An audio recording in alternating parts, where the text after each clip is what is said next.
otali lelo yo soki église kaka moto ekolesa biso bino bokofinga biso otali oloba bazolia mbongo lingomba ezokolesa voilà justement yango na lubino ngana za mayele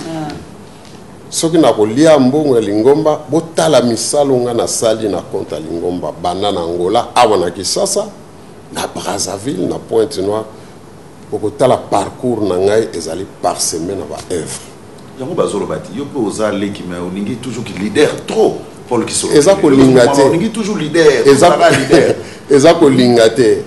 eloko nzambe atie na mutu omoni na kolobalika moko balobaka molimo ezali moko mais ba don eza différent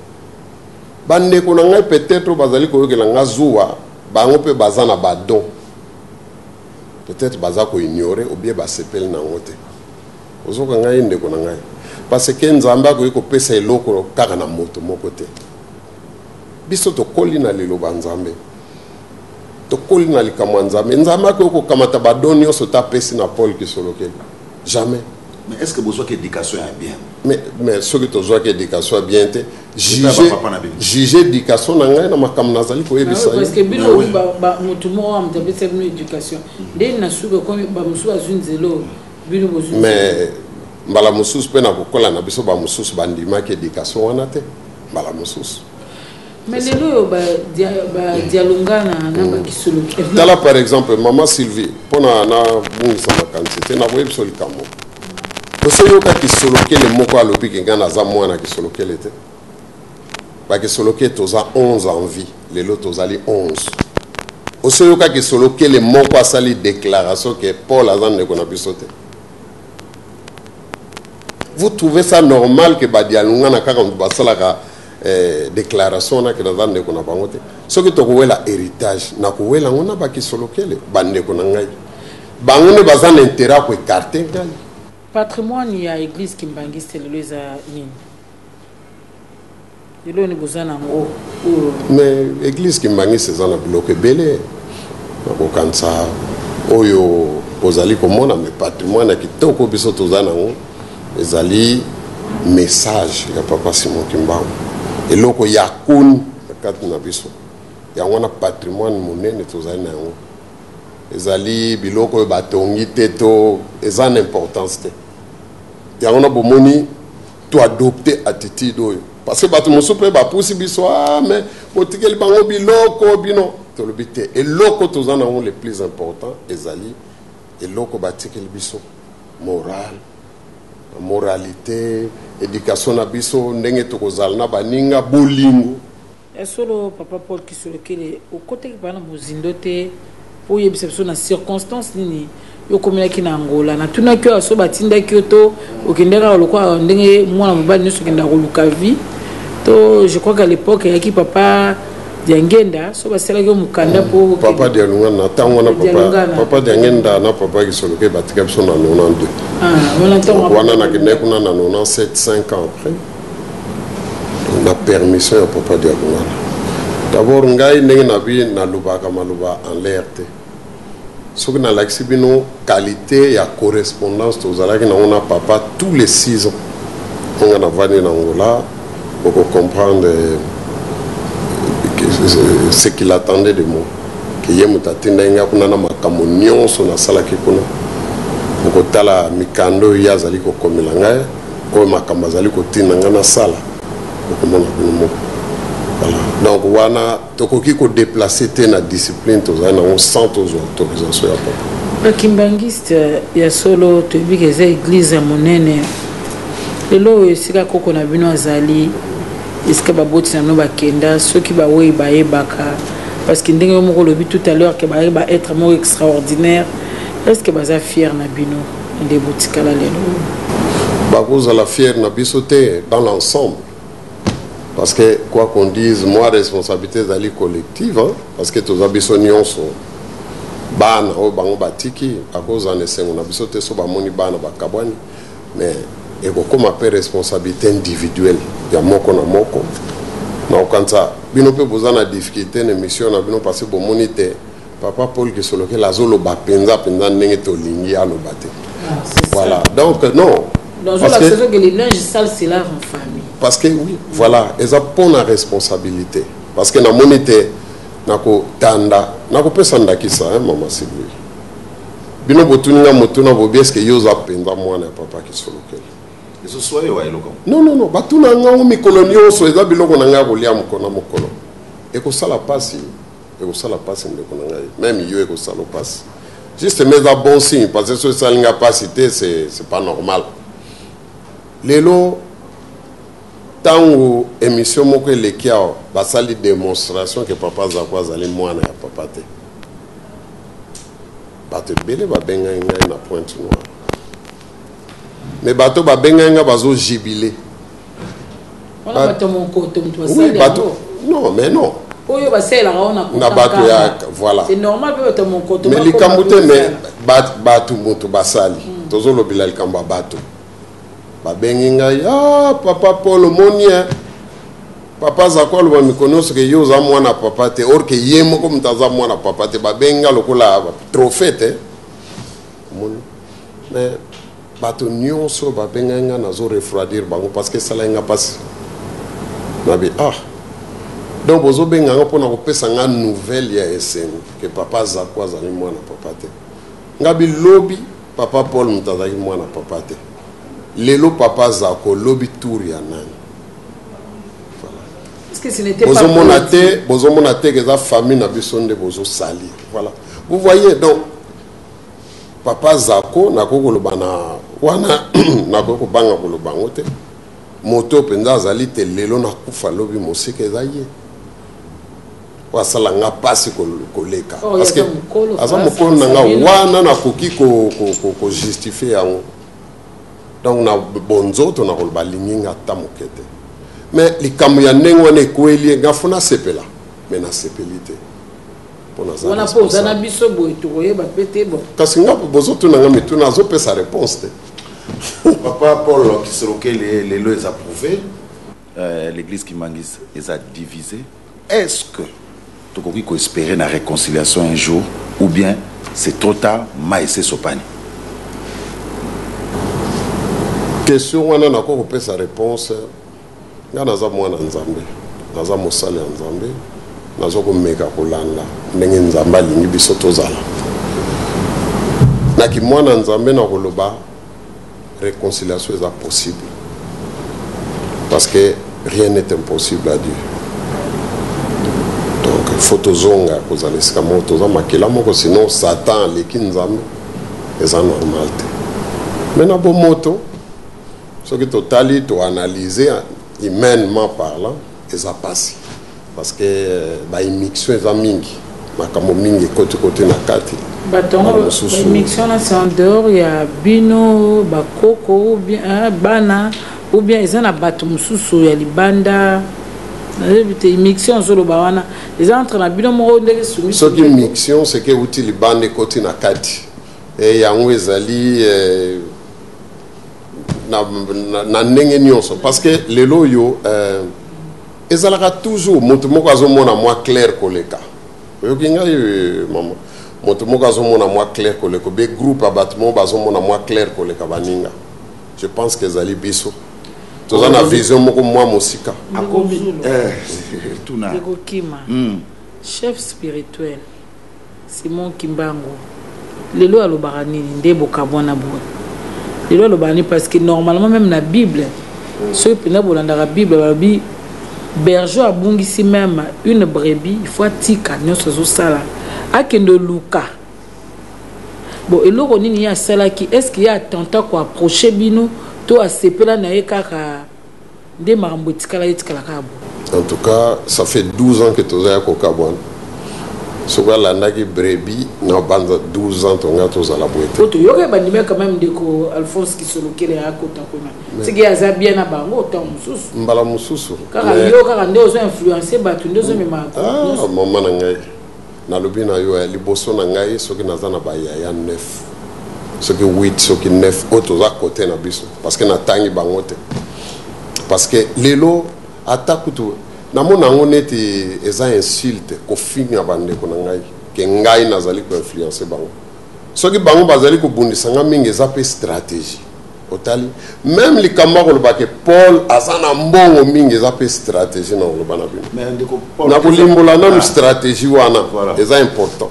so balbi Paul azana mbongo mingi a corrompre bata futa ka bandeko na ebo et puis pona nini parce que conflit a biso e comme libulu ya mbongo et comme fond de commerce ya batebele ba voameli conflit ba sombi ba lupango ba mituka comment conflit utarosombela parce que on a zolo bana yote otali eloko nini ezali koalimenter conflit oyo okomona bato moko bafomante likambo na bango bake komona ndeko na nga na kamba papa Simon tozwi information Paul a préparé 50 personnes na arme bazoya pona assassiner yo ozolanda ngai leri ya koyoka bongo Paul atinelinga bato alinga boma ngai omoni sikona kosana ndenge il faut se protéger la danga malamwa c'est très important comme nazo banabino akokam siko faut se protéger biso pe tout monde abatu pona ko se protéger tout ça et ko senga mbongo kwe okomona mbongo yanga na lingomba ebimaka te ebimi $5,000 $2,000 bokende bozwa ba disposition nyonso mpona baya kobomanga te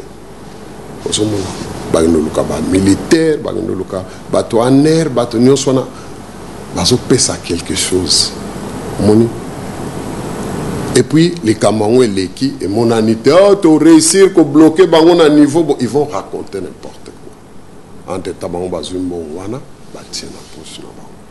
mais papa Paul otali esika wana mbala mususu toyoki papa la zone accès il faut pas y avoir dangereux il faut pas kota bon futa ba bloquer ba ko bimisa mbongo pona ba bloquer l'air na ko kota quand même mais à côté quand même non mais parce que mbongo pesa ke zali mukeya za na mbongo minga corrompre koleka ba bakseli ba mbongo likamuna so bana bineza ya solo et c'est comme ça que ba les fonds de commerce va te belé non c'est ngai na pesi mbongo na motote mais au comme donc on a comme fond de commerce mais vous n'avez qu'à voir les kambo ya kamba par exemple toke kuna mama na kamba te mais ibino bomona ki lettre ba komeli ministre intérieur eza makambo soni abitolingi baya na kamba te na kamba ba pesi ba condition muto aya na kamba te moko kaka to pona auto moni aza docile tout ça aya ko kuna mama surtout Paul Kisolo qui la pousse na même pas na ba paroisse na biso vous vous rendez compte mais papa Paul Kisolo que on a te que maramu te ko ina famille boza ba petit fils Simon qui mangue belé mais tout eso ko ila kana mutuna et belé ba lobi pe que d'après ba information to zuna ki ça vous a trop vanta vous en mbongo trop potin donc tout est ce que la gana mutuna vantare ngolo ba ni no me ka ko expliquer nga pa mbala musuto za congolais oui bi so za mais non mbala musuto zo comprendre on ndenge moko te peut-être expliquer parce que bateau ba expliquer certainement ba PC explication ba le bitala sala ka boya sala ka au mona ba ni surtout pamba na famille vous en mbongo ko le tout na ba kulutu na ngai na ko lakisa yo to makambo nyonso yebani kaka sima 2002 poto kabwani mais l'action de ça par exemple mikanda bandeko na ngai o bakomelanga mikanda na bwaka kate soki ndeko na nga komelinga mukanda na bwaka kate même message texte eza richesse pour ngai mais je vais vous surprendre moto akomelanga le plus grand nombre ya mikanda na vie na nga mopimbo na za nango na répertoire na nga c'est l'actuel chef spirituel papa Simon. Et bah remarque tu es banco. Mikanda ya ba encouragement ya makamba kitoko leki na ngai bolingo mukanda ya bolingo. Vous voyez donc na komi mwana mabe ngo mokolonini. E bani mokoloni na komi mwana mabe e bani mokoloni na longwe leki na ye e bani mokoloni makamono. Vous voyez. Mais eloroni ezangi par exemple ngala yebi ke lelo ndenge bozana par rapport na ba par Alphonse bo discuter so moni azoboya oyambona kasoko démarrer mutuka nao okena ndako nae pe abengani lokuna mais est-ce que possible sali bo tenter loko ndenge wa plusieurs fois et puis soukande papa Alphonse na papa Charles bakamata ki décision na kokansa bakendaki pa ya papa Zako ba boy kokotsa bango batelemaki na libanda basololaki na telefone na ye parce que babenga qui est par hasard bazui n'habite comment ils se sont arrangés pour l'avoir papa za quoi za mbinza di pasa ko photo kutana to kutanto silsa makambo voilà ngai pe na moni photo sur la to silsa makambo bon tozo yakuna problème ezate boya soki midi ou 11h na ibe susu tang malamu te ba mo ba pesa ba kamate mutuka ba ke kuna ba komi na porte ya kokanga mababeti porte moto eko fungula bango babito ko luka papa zako to sole na telefone abito yao na miti o azate abimi le bavanda bazela kasi yo zo landa lisolo te ba meki ko benga na telefone ka ko bazwila ke ekangama azozo elisute balbito ko kenete to kozela e boko tsata biso na ndako te boko zele na ndako te ba vandi libanda wana plus d'une heure 1 heure de tabande kono ba vandi libanda ngai na lupango na ngai soki papa Alphonse aye je n'ai pas besoin d'être là bato ba moni ye ba yebi ya na ngai ou bien papa José ou bien papa Armand ba fungoli porte ba kotisie bazo zeza so na zate siko biso to yigende papa zakonde ende véritable chef spirituel exactement na koki ko confirmer yango parce que wana eza ya solo wana na koki ko lobango parce que ezali ya solo wana ezali kam ndenge na lobi nga so na salle de déclaration na simé na koki ko justifier yango ezali kam voilà papa Paul Kisoloki na banzi tozo koba malema na suka émission ngana ana besoin na eba ndenge ni église qui mangi ses fonctionner na Pointe-Noire na Brazzaville est-ce que maman est à malam na Pointe-Noire non quand ça problème ezali heureusement parce que bon matata ezali ba komaka mikando ka bomona ba kotsa ka kuna pe ba kotsa awa mbala mususu nazali lié na bundu ya Congo mbala mususu nazali lié na ba M23 o makamba komaka na mikanda ba kotsela leta kuna pe ndenge moko bakota mikanda na leta onga nazana ba ninja donc kaka nga moto moko na teka ka drogue diamant rebelle makamuni vous voyez na kansa bakonzi moko ya sécurité ya mboka Congo Brazzaville o bantanda kingai par rapport à ba dossier bazwa tant aussi ma solo ba ebisinga balobi batu wana ya kamba ko considérer bango lisusu lokola bandeko na yote parce que ba bomio na genre ba dossier o ba bomio tu vois plusieurs fois baloba na nga bongo moni donc na loba so nazana na ville elo ezali nzambe moni bonini ko justifier acharnement ndengwana na moto même soki nazande ko na bango te soki balobi nazande ko na bango te mais naza moto nini ko justifier acharnement ndengwana to ça peut ba Christo to sambelaka et l'autre nango ya fondamental ezali solo mon chance c'est pour bon ça non mais l'agressé c'est moi oh baza ko monte ça passe ezangai soki ngai na lobi nga nazana likamu na bangote alors nana nazana likamu na moninga bon il n'y a pas de fumée sans feu hein. Bon, voilà, ben c'est ko fumer en sans feu zanini moto en zanini yo soko laksenga moto ngana lakisi yo pe na quand même ba plainte on a peso ya na kombo na yo papa Paul to kende pa itozo na pai kasi yango na lobi ta moko ta mususu neti ni ta mususu lendo ta mususu lolendo est-ce que na face na yo maman Sylvine netozo solo moni moto a lolendo l'apparence est parfois trompeuse to komi na suka papa Paul Kisoloki mais justement parfois elle reflète la réalité aussi. Voilà. Message, 2 minutes à message pour Nabaki Mangi, c'est notre bataillon à équipe nationale. La solo ya liboso na sengi bino bolimi c'est pas monté la fois passée te yokana ki bokoya na Pointe-Noire. Donc na sengi bolimi ici émission na to ko na Pointe-Noire pour pe boya sur place. Bala musupe bosola na bakonzi. Bosola pe na bandimi na zalaka na bango.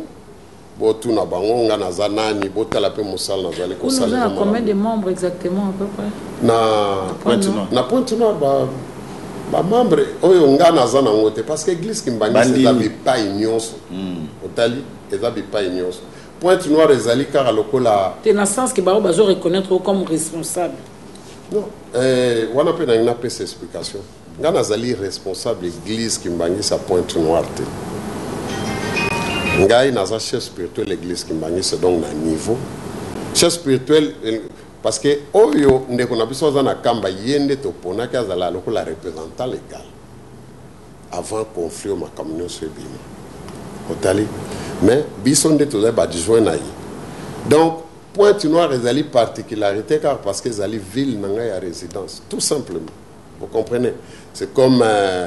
chef de l'état qui gouverne dans la province gouverneur azali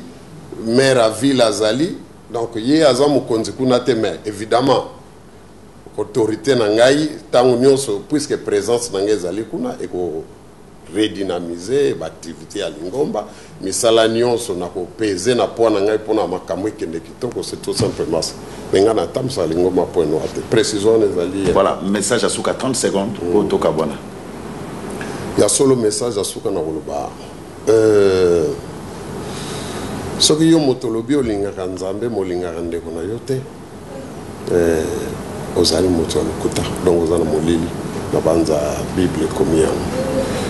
na lobaki yango dimanche na mokoto ntango nazwaki maloba eloko eleki motuya eza bolingo institution moko te eza likolo ya bolingo surtout nawe etali makambo ya nzambe église ya solo ezali bolingo ndenge bakolobaka tokolinga bandeko na biso ndenge biso moko tomilinga donc tokosala bango makambo oyo biso tokolinga te basala biso nga na kosala na yo te likambo yo kolinga te nga pardon na kolinga te basala nga moni makambo nyonso oyo ya mabe bazali kosala nga soki bango bamitie na esika na ngai nasala bango yango est-ce que bakolinga voilà donc yango nde message na ngai. Merci Papa Paul Kisoloke le petit-fils ya Simon Kimbangu na bandi bala c'est équipe nationale na Pointe-Noire mais parce que ma son a besoin silité parce que nazana na posa koloba mingi malheureusement on a bien comme mokuse parce que tozana makamuna parce que faut nalinga ki ba téléspectateur ba soso là likambo mais rendez-vous na Pointe-Noire donc bokoya deuxième mi-temps na Pointe-Noire. Merci beaucoup. Merci na ba téléspectateur no so ba total biso na équipe nationale toti koyamba Papa Paul Kisolokele petit-fils ya Simon Kimbangu bino mo bo tchaba commentaire merci na équipe technique tokutani mbala ya sima.